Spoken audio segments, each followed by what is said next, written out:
Here are the differences between the Higround Clear Opal versus the XVX M67 Jade Stone. And just by looking at these two keyboards, you would think these are very similar. These are both transparent cases and have some of the best RGB I've seen on a keyboard, and these are both 65% layouts. But that is pretty much the only similarities. The M67 Jade Stone offers VIA support, which is actually kind of rare to see on a super budget keyboard, where the Higround Clear Opal does not offer VIA support. The Higround Clear Opal also has a completely transparent case, where the M67 Jade Stone almost has a frosted look. M67 Jade Stone has the topographic design that is shine through, and the Clear Opal has a full transparent keycap. There's also no adjustable feet on the bottom of the Clear Opal, where on the M67 Jade Stone you do have adjustable feet, and this is where they also hide your 2.4 dongle, because this one is tri-mode connectivity. And the Higround you can only run wired. Now let's get into a quick sound test so we can talk about the guts.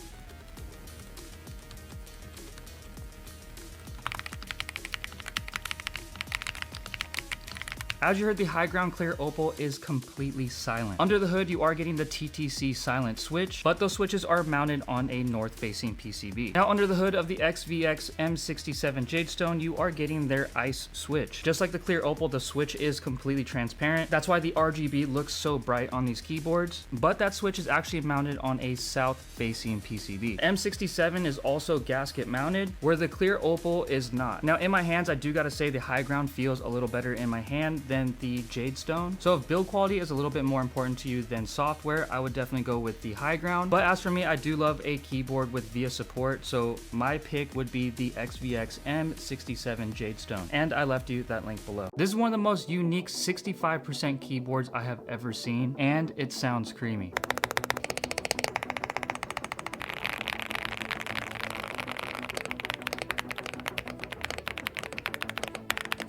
This is the Leobog AMG65, and from the photos, I did not want to like this keyboard, but I am absolutely in love. This purple colorway is called the Cyberstar Night, and I think we're gonna have to adjust the elephant in the room because this keyboard is rocking two screens. A smaller TFT screen in the corner, and then a full LED screen that runs across the entire case, which both of them are fully customizable. There's a ton of preloaded animations that you can download into your keyboard, or you can go ahead and make your own. This is of course gasket mounted, 3 and 5 pin hot swappable as well, but the switch that was included in this purple colorway are called the Jasper switch.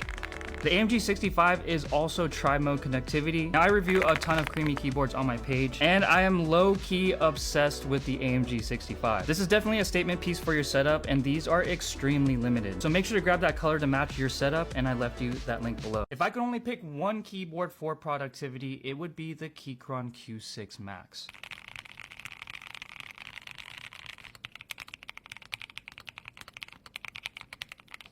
Now, as you heard, this does sound extremely good, and this is a completely stock keyboard. This is also probably the heaviest keyboard I own by far. Full aluminum, which is a must for me. But let's go over why I choose this keyboard to edit all my videos. Number one is software. The Q6 Max is VIA compatible, which means I can program any key on this keyboard with absolute ease. And that includes the knob as well. I'm getting a full number pad with the large 0 and 4 extra macro keys up top. Got the gasket mounted structure for that plush typing experience. Under the hood, I did opt for the pre-lubed linear switch, but if you are a fan of tactile switches, you can go with yellows or browns. I game on a PC and edit on a Mac, and out of the box, Keychron does come with Mac keycaps, but they do include the Windows keycaps if you run Windows. I can also easily toggle between Mac and Windows mode on the back, and you can connect this keyboard 3 different ways with the tri-mode connectivity. Now, these do carry a pretty hefty price tag, but there is a reason why I always go back to the Q6 Max. For productivity, this is my absolute favorite, and I left you that link below.